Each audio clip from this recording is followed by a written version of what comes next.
Hare Krishna, my dear friends. Welcome to day 3 of the boot camp for Anartha-Nivritti. I hope you all studied the two handouts that I have sent. One is the slaying our inner demons, Anartha-Nivritti and Krishna's divine battles, and the other one is types of anarthas. So today we're going to get into immersive understanding of can you please, can I have a show of hands? Because this presentation is going to be much more effective for you if you have gone through the handout. Just show of hands. How many of you took a look, studied the handout?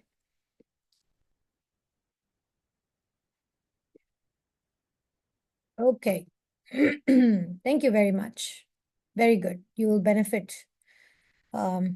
The effect will be more profound for you. Okay. So understanding our anarthas. So to begin with, you took a look at the handouts, and anarthas are obstacles. Sometimes we experience them externally, most of the time internally. So they are weaknesses, bad habits, material desires that is blocking us or frustrating us.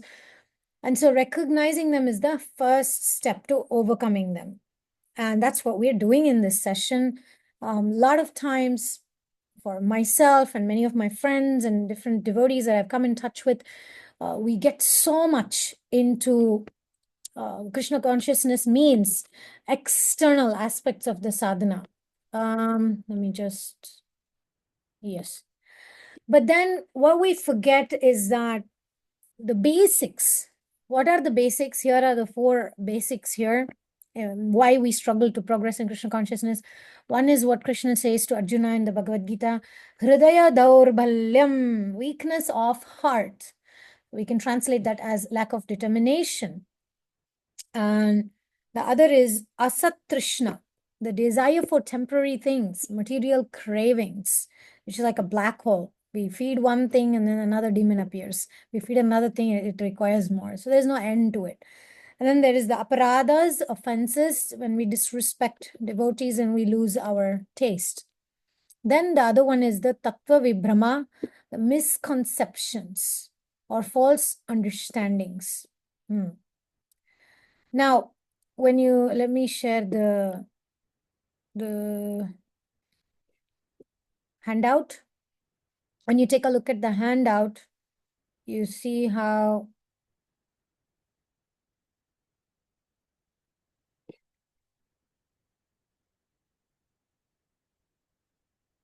the types of anarthas handout, you will see Vishwanath Chakravarti Thakur, that's the theme of the song, the theme that you just heard.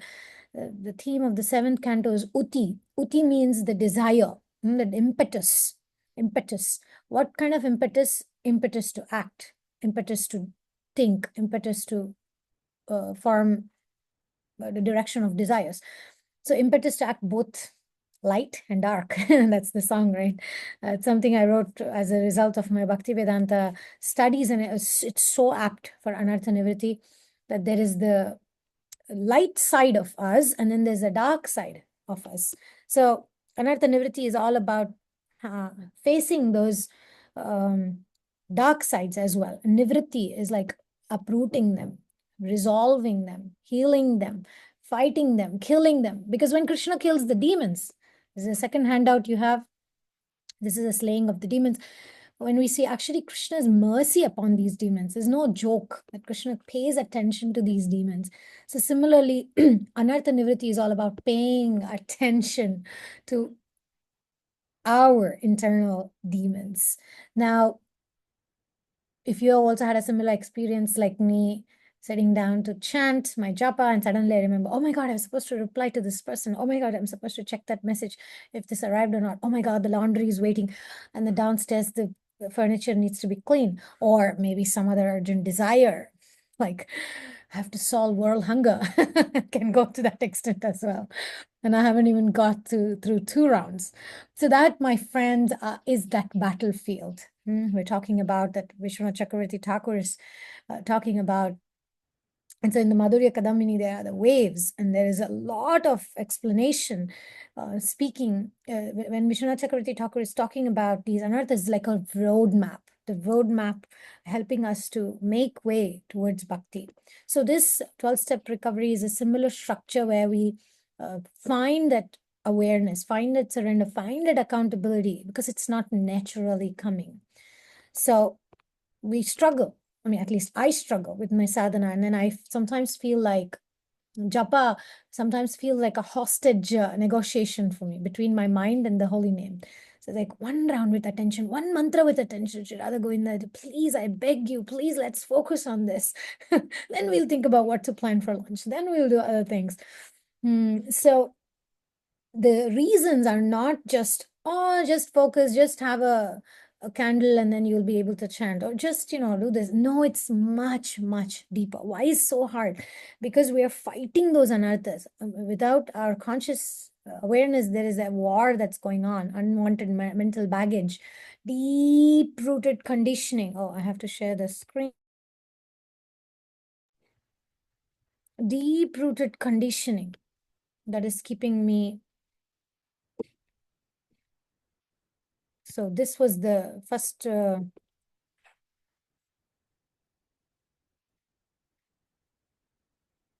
it's important and to understand what conditioning is, what it is. Otherwise, we're just like, oh, it's like a sea or an ocean of weeds, and we don't know where to start.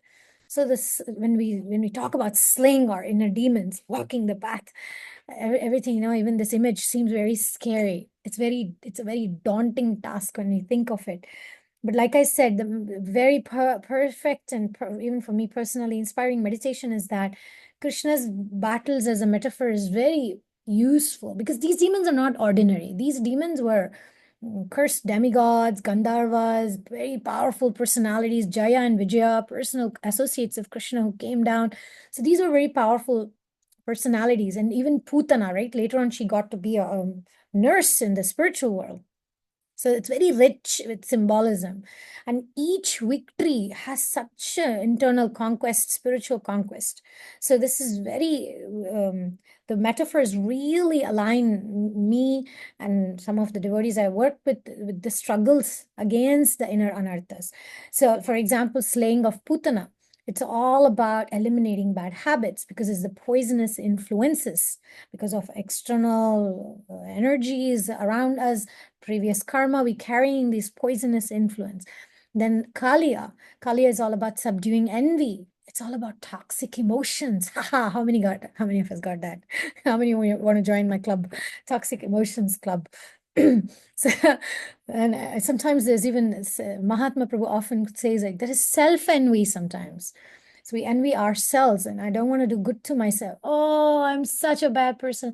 I'm so depressed. I want to remain here. It's like self-envy. And then there is the defeating Kamsa, the classic, the trailhead of all the anarthas and all the demons. That's all about my favorite anartha, pride, ego, overcoming that and developing the selflessness. That's what this whole Anartha-Nivritti is about. And when you refer to the handout about those anarthas, the 4 types of anarthas, like I said, my personal favorite are the anarthas coming from pious activities. So the pious activities causes me pride and ego. I know I don't need others. I can manage this on my own. I don't need to surrender. I don't want to do this. I don't want to surrender to Krishna. I don't want to listen to my guru. So all those, the pride is what's keeping me in this material world, rotting lifetime after lifetime. ಏಸು ಕಾಯಂಗಳ ಕಳೆದು 84 ಲಕ್ಷ ಜೀವರಾಶಿ. Oh my God, 84 lakhs of species. And so good and bad. So Lord Chaitanya says both are bad, my dear. Don't think that the good of this material world is good. Why? Because I have personal experience. The good causes me to be overcome by pride, to be overcome by a sort of desire for luxury, desire for fame and validation. So that's not the solution. And Gajendra Moksha, which we will study going further into our boot camp, Gajendra Moksha is epitome, the perfection.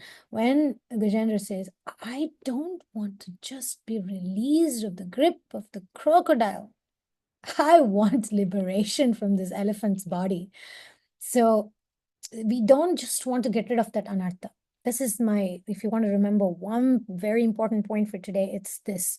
We are not here just because, oh, I have this laziness habit. Oh, I have this fears. Oh, I have this, and I want to overcome. That's just, the crocodile is only the tip of the iceberg. Crocodile of our anarthas is just the tip of the iceberg. So we will study, and that's why we have the whole 12 steps to dive into it, that we are not just asking for liberation or relief from that struggle. It's the whole syllabus, or the whole process is much deeper, much broader. And our acharyas have very clearly given us the path. The process of Anartha-Nivritti is very, very clear. It's a journey of purification. It requires association. It requires guidance. And the process involves the spiritual processes, distinct processes. Guru's grace. That's, by the way, we'll talk about it in step 2. Step 2 is all about that guidance coming from, I cannot. On my own, I cannot, Krishna. You need to help me. So that the surrender comes there. Then sadhu sangha, of course, association of devotees. Then comes the taste. Then comes the taste. We cannot come without association of devotees. Then is the attachment, asakti, growing attachment to Krishna. And then comes the experiencing of divine emotions in a stable manner. So the process is given, right? And then while trying to do this, we're facing obstacles, we're facing those struggles. And I don't want to too much to get into the theory today, but I'd really like some of our students who've been through the steps to share their experience and give us the, here I am, yes. Give us a taste, asakti, right? Sadhu Sangha. And I really like this names. I don't know, I really like to hear also from you. The Sangha Sevika and Saki Sevika. So Sangha Sevika is the one who serves the group, one who facilitates the meetings. So that's Sangha Sevika. We're the servant leader, servant leader, Sangha Sevika. And Saki Sevika is the servant friend. So Saki is, we're going to like use that language. Who is your Saki?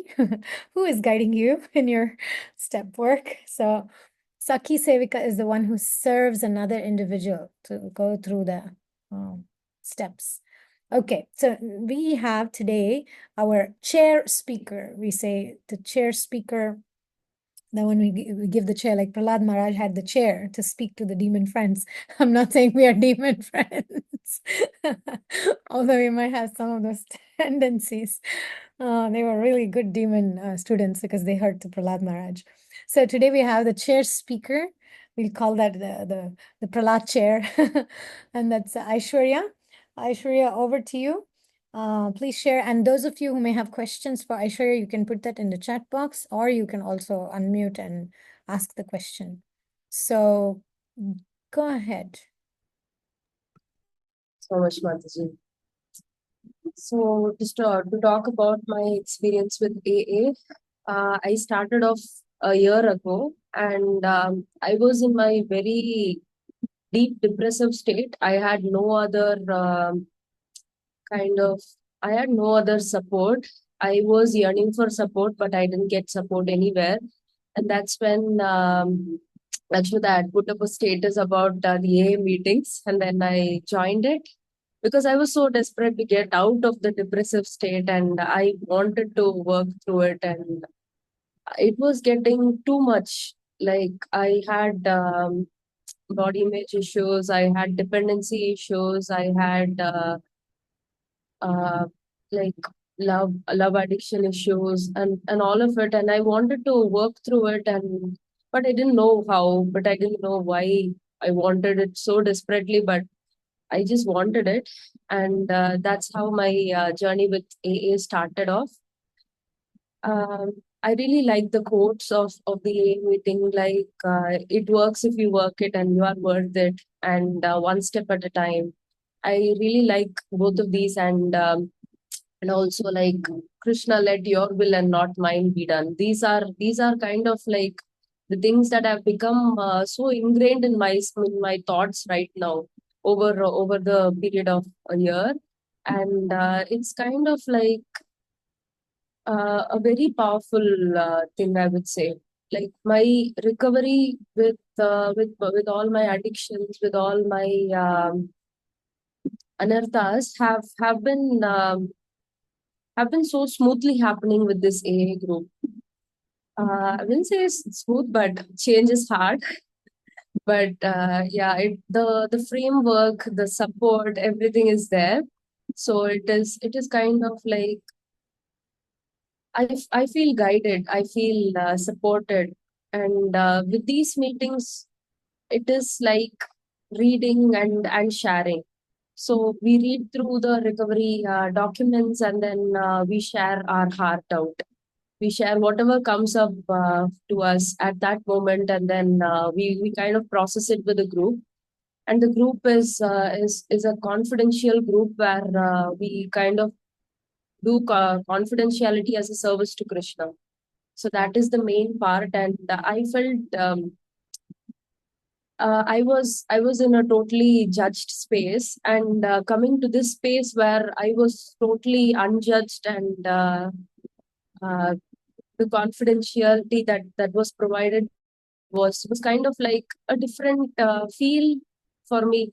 I used to look forward to these meetings every day, and we had meetings for about, I think, 3-4 months at least, and it I used to look forward to that 8 p.m. every day IST, and that was the lifeline for me at that time. And I it's not like just literally, but just I would feel that it was my lifeline, and I had no other support, because like the non-judgmental space, the association, listening to other people also. I would feel like totally in my shell before I come to the meetings, and then when I listen to other people sharing their heart out, and I listen to other people's struggles and all, it used to make me feel like um, I'm not alone in this struggle, and there are people who are working through this with me, and it was a great feel to feel belonged. Actually, that was another important thing, and there are promises that come true when we go through this AA 12 steps, and I do feel like over the period of time, after a year of AA, definitely a lot of promises have come true. There are some that are still yet to come true because I'm still working on myself, and it's a ongoing process. So, as Srila Mataji once mentioned, it has taken 20 years to accumulate anarthas, so it will take another 20 years to remove all those anarthas. So, I'm still on the way. I'm still progressing, but I definitely see a lot of improvement in myself, a lot of self-awareness, a lot of self-compassion, and an important learning for me was a difference between self-pity and self-compassion. I used to pity myself. I used to think myself as a victim, and everything was against me at that time. And then it transformed into self compassion, where I started to give importance to myself, to love myself, to seek a higher power support when I'm not able to do it, when I'm powerless. And that was really definitely a really changing, a turning point in my life, actually. uh, before this AA meetings, I was the least self-aware person, I would say, and I was like, I would go ahead with my impulses. I would go ahead with what I feel. I just wouldn't reflect on what I'm feeling, what I'm thinking, and all. But with these AA meetings, it kind of made me a lot self-aware of what fears I'm having, what resentments I'm holding, what why I behave certain way in certain situations, and differently in certain situations also. So all those kind of introspective thoughts started coming to me as I started to share my heart out, because I wouldn't. I was a kind of closed person, and I wouldn't share my heart out with anyone. And when I started coming to these meetings, it kind of like made me put words to my emotions. That was a game changer, actually. So when I started to put words to my emotions, I started to understand myself better, and I started to become more self-aware. And that is what motivated me to come to these meetings. And after every meeting, like I remember how light and how loved I used to feel and validated I used to feel, because after each person's share, we say that we heard you and we'll keep your share confidential. And people also give me kind of like reflective suggestions as well, and that kind of made me feel heard, seen, and all these things that I was yearning so hard at that point in time. And I used to feel so light and happy after the AA meetings, almost every day. So that was kind of like making me come back to these meetings, because I was getting a lot of value from these meetings.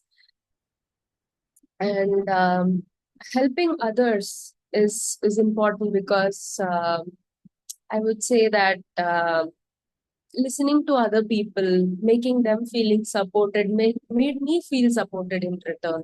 Like we used to pray that let me love as I would like to be loved. And that I was like in that state, when I was in that depressive state, it felt like a kind of strange thought to me. But then after I started coming to these meetings regularly, after I started listening to other people share, it kind of shifted that perspective in me. And I would say that this introspective phase in me, and also the active listening and all of it, I would want to give the credit to Sri Radha Mataji, because she is the one who made it possible for me, with all the materials, with all the consistent meetings, and all the compassion that she showed me, basically. So I kind of like, I'm very grateful to her, and I would like to extend that support which I got to other people. That's how like I started to facilitate Saki Sevika meetings with Lakshmita, and we were not consistent, so we thought to extend it to other people as well. So that's how it started, and I really want to help other people, because this is a very powerful thing that has happened to me, and I want to share it with others.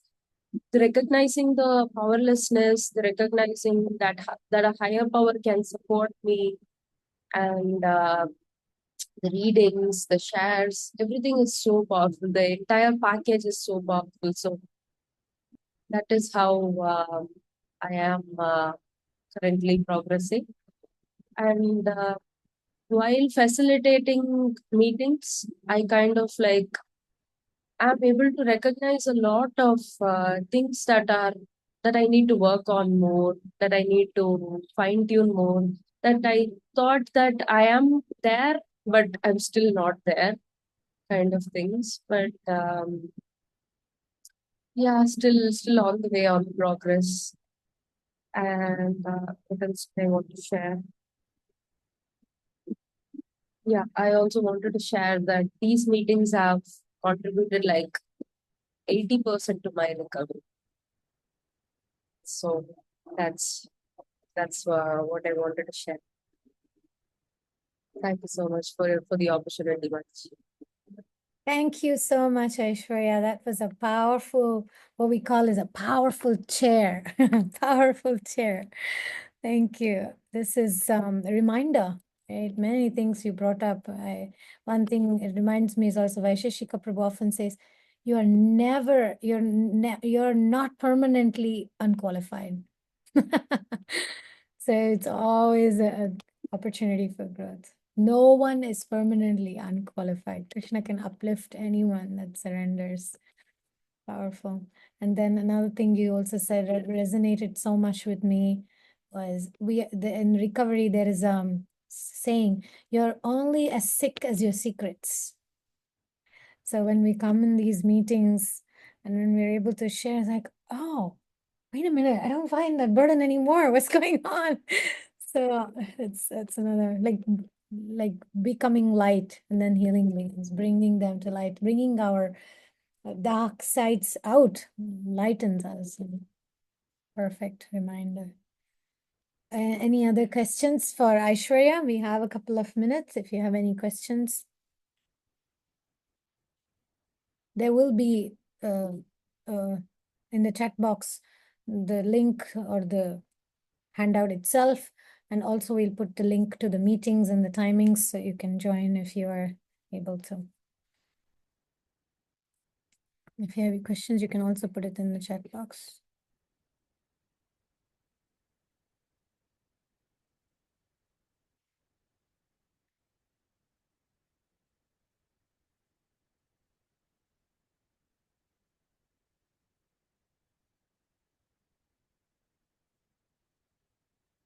Right, so Aishwarya, would you like to end this meeting with the serenity prayer? And if you want to add something else, you can add, and then you can end the meeting with the serenity prayer. I keep saying meeting. This is not the meeting, okay? For those of you watching offline, this is not the meeting. This is only the course. The actual meeting is elsewhere, so do take advantage. Swamiji, I would want to thank and be grateful to Krishna for leading me to this group, for this entire group, for being there for me when I was in my worst phase, and when I'm still working on my anarthas. So that's what I wanted to be grateful for and thank. And then I'll end with the serenity prayer. Dear Krishna, grant me the serenity to accept the things I cannot change, the courage to change the things I can, and the wisdom to know the difference. Krishna's will and not mine be done. Right. Thank you very much. Hare Krishna.